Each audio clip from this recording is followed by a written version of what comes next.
Hi hello नमस्कार, स्वागत आहे तुमचं गार्डनिंग विथ सुवर्णा या आपल्या यूट्यूब चॅनलमध्ये.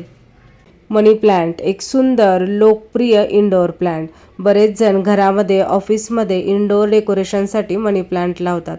मनी प्लांट हे डेकोरेटिव्ह प्लांट तर आहेच, पण त्यासोबतच ते एअर प्युरिफाईंग प्लांट आहे, एक वास्तू प्लांटसुद्धा आहे. हिरवीगार सुंदर चमकदार मनी प्लांटची पाने घराची शोभा वाढवतात.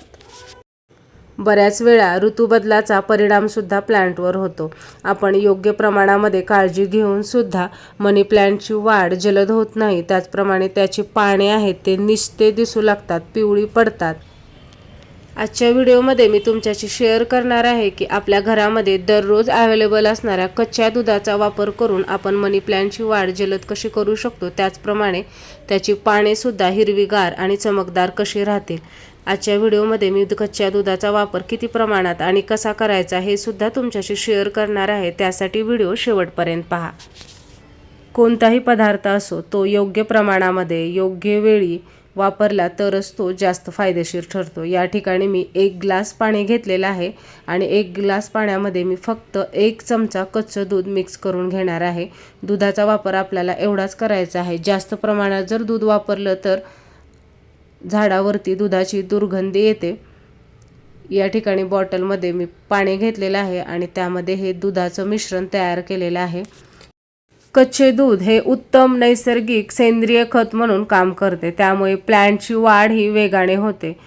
त्याचप्रमाणे दुधामध्ये फॅट्स आणि प्रोटीन असतात, त्यामुळे पानांना नैसर्गिक चमक येते. त्यामुळे महिन्यातून एकदा कच्च्या दुधाचा वापर आपण मनी प्लांटमध्ये नक्की करायचा. या ठिकाणी मी स्प्रेइंग बॉटल घेतलेली आहे. स्प्रेइंग बॉटलमध्ये आता मी दुधाचं आणि पाण्याचं मिश्रण आहे ते भरून घेणार आहे आणि त्यानंतर आपल्याला प्लांटवरती हे मिश्रण स्प्रे करायचं आहे. प्लांटवरती दुधाचे मिश्रण स्प्रे करायची योग्य वेळ म्हणजे सकाळी जर आपण महिन्यातून एकदा अशा पद्धतीने कच्च्या दुधाचा फवारा प्लांटवरती केला तर प्लांटची पाने आहेत ती अगदी चमकदार दिसतात. त्याचप्रमाणे मनी प्लांटची वाढसुद्धा जलद होते. आपण हे मिश्रण प्लांटवरती स्प्रे करू शकतो किंवा कुंडीमध्ये ओतूसुद्धा शकतो. हे एक नैसर्गिक खत म्हणून काम करते. या ठिकाणी पाहू शकता पाने हे अगदी टवटवीत आणि चमकदार दिसत आहेत. या ठिकाणी आता उरलेलं मिश्रण मी कुंडीमध्ये ओतून घेत आहे. आपण अशा पद्धतीने दूध आणि पाण्याचं मिश्रण हे कुंडीमध्ये सुद्धा ओतू शकतो, त्यामुळे सुद्धा प्लांटची वाढ अगदी व्यवस्थित होते.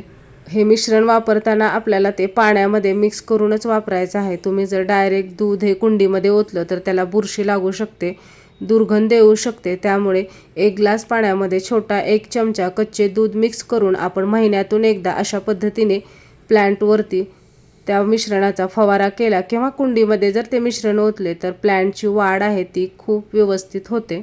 तुम्हाला जर आजचा व्हिडिओ आवडला असेल तर लाईक करा, शेअर करा आणि असेच गार्डनिंग रिलेटेड नवीन व्हिडिओ पाहण्यासाठी आपल्या चॅनलला सबस्क्राईब करा.